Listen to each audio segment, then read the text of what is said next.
Sache que je t'aime, Halima. Halima, je t'en prie, accepte maintenant mon amour. Cela fait 7 ans que je te supplie, mais tu résistes. Pourrais-tu, s'il te plaît, m'offrir ce genre de rire dans des circonstances plus ordinaires? Waouh, je n'avais jamais entendu un tel rire de ta part. Halima, je t'aime.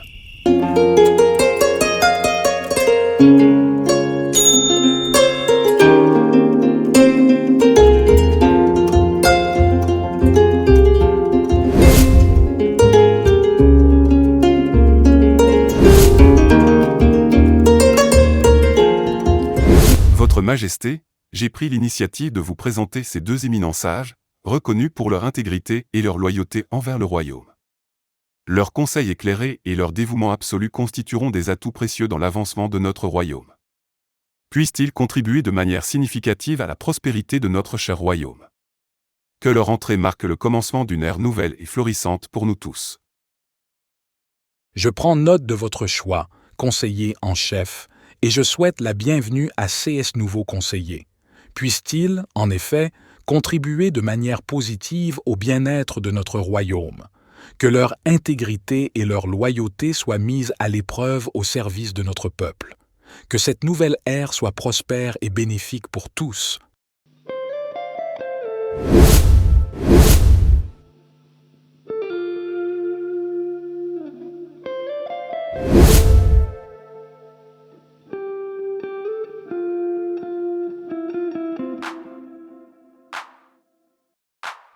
Halima, je t'en prie, accepte maintenant mon amour. Cela fait 7 ans que je te supplie, mais tu résistes. Vous prétendez que mon mari est décédé, mais vous n'apportez ni preuve ni circonstance entourant sa mort. Tant que je n'aurai pas vu le corps de mon époux et que je ne pourrai pas faire mon deuil dans des conditions décentes, je ne me remarierai pas.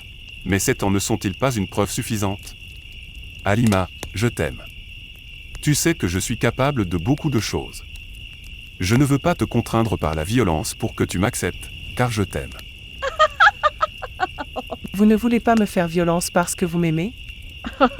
Et ce que vous m'avez infligé ces 7 dernières années n'est pas de la violence selon vous. Me priver de liberté en me coupant complètement du reste du monde et de ma famille, pendant plusieurs années, ce n'est pas de la violence? Waouh! Bien que cela soit ironique, je n'avais jamais entendu un tel rire de ta part. Pourrais-tu, s'il te plaît, m'offrir ce genre de rire dans des circonstances plus ordinaires? En effet, je parlais de violence physique. Donc, il y a une distinction entre la violence physique et morale. D'ailleurs, je ne veux plus parler. Laissez-moi tranquille.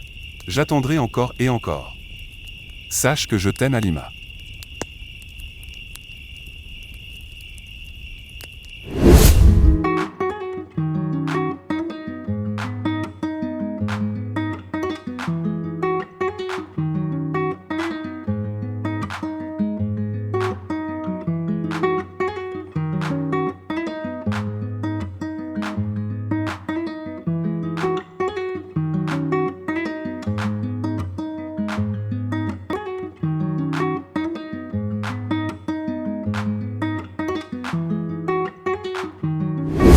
Bonsoir madame.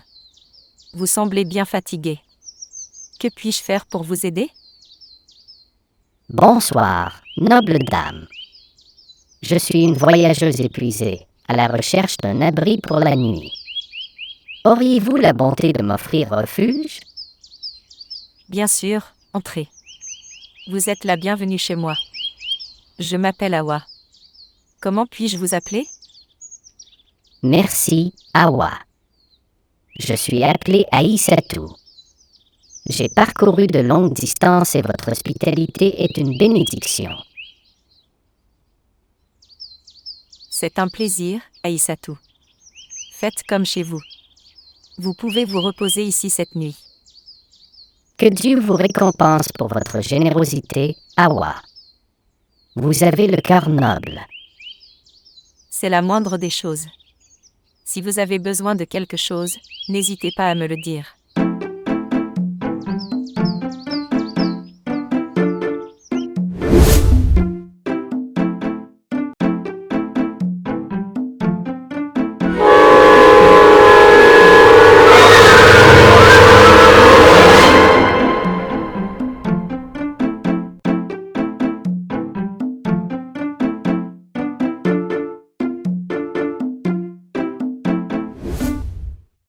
Que se passe-t-il?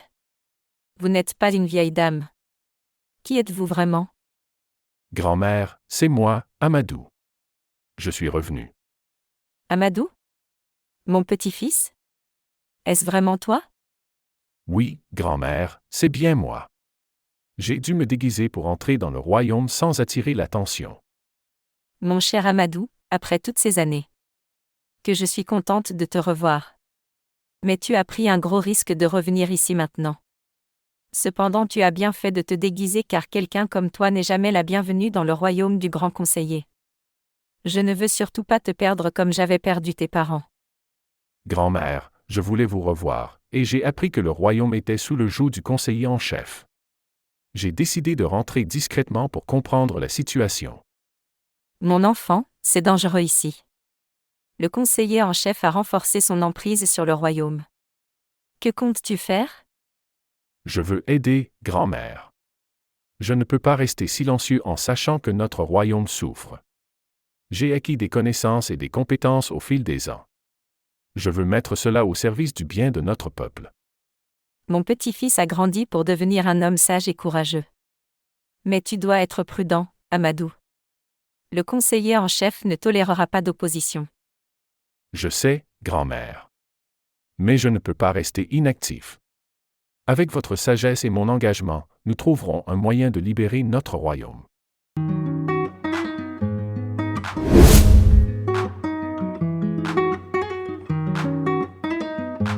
Grand-mère, en plus des excellentes études que j'ai suivies auprès de l'ami de mon père, j'ai également acquis des compétences de guerrier.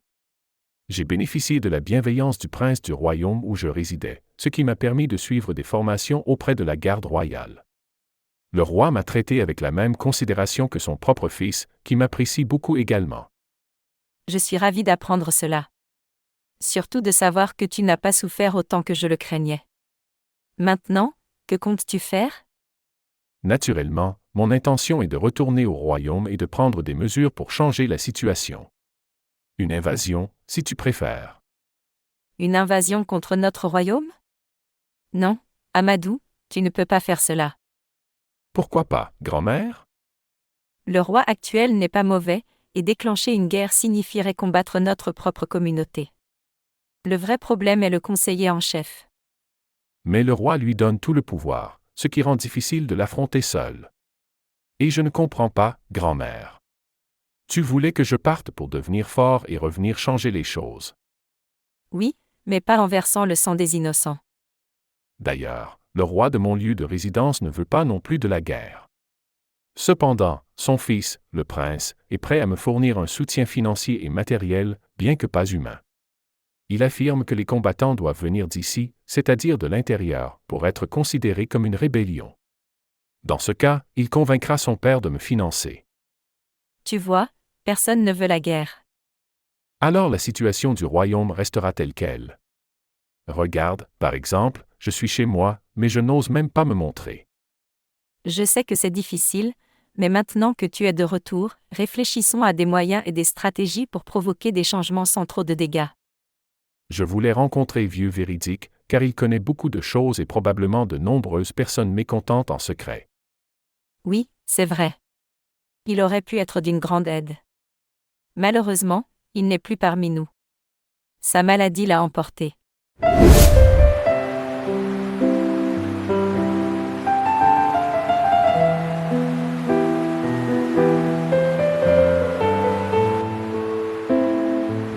Pardonnez-moi pour ce retard. Je ne me sens pas bien ces 2 jours. Si cela avait été quelqu'un d'autre, je serais déjà parti depuis longtemps. Vous savez qu'on n'est jamais en sécurité dans votre royaume-ci. Je dois rejoindre la caravane. Heureusement, mon ami là a accepté de m'attendre. J'avais surtout la crainte que la personne à qui j'ai confié la mission de vous transmettre la commission ne manque à sa tâche. Vieux Véridique était un homme bien, intègre. Dommage qu'il soit parti. Que la terre lui soit légère. Amen.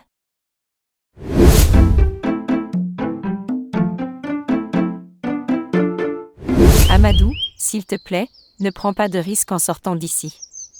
Je me débrouillerai pour trouver ce dont nous avons besoin pour survivre. De plus, tous les jeudis matins, la princesse passe derrière notre clôture avec son cortège d'Amazones pour se rendre à la chute, ton lieu préféré lorsque tu étais petit. Elles y restent jusqu'au zénith. Pendant ce temps, il est interdit d'emprunter les sentiers menant à la chute, encore moins de s'arrêter à l'intérieur de sa clôture pour les contempler, et plus encore de se rendre à la chute elle-même. Je veux que tu te mettes à l'abri du criminel conseiller en chef, car tu es ma seule raison de vivre. Promis, grand-mère. Mais la chasse chez nous me manque, grand-mère. Je sais, mais il faut garder ton mal en patience. Je ne te contredirai jamais, grand-mère. C'est sage, Amadou. Restons prudents et attendons le moment propice.